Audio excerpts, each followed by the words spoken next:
Hi guys, if your LG washer is showing you the BE error code, it usually means that the dishwasher detects a problem with the detergent, excessive suds or water level or spray system. So in this video, you are going to learn the most common causes and the easiest fixes that you can try at home. So first of all, you need to understand why the BE error often appears. So it appears when the regular dish soap is used instead of the proper dishwasher detergent. So the normal dish soap creates too many suds, which can confuse the dishwasher sensors and trigger the error. So if you accidentally used the wrong soap, stop the cycle immediately and drain the machine. Afterwards, you just have to simply open the dishwasher carefully and check for heavy foam buildup inside.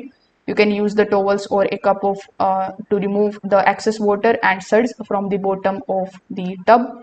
After cleaning it out, you just have to simply run a short rinse cycle without any detergent in order to flush the system properly.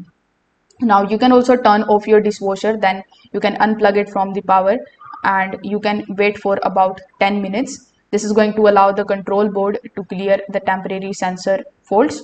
After reconnecting power, you can also start a quick wash cycle and see if the BE error disappears. So you can try these easy fixes and see any of these worked for you. Thank you.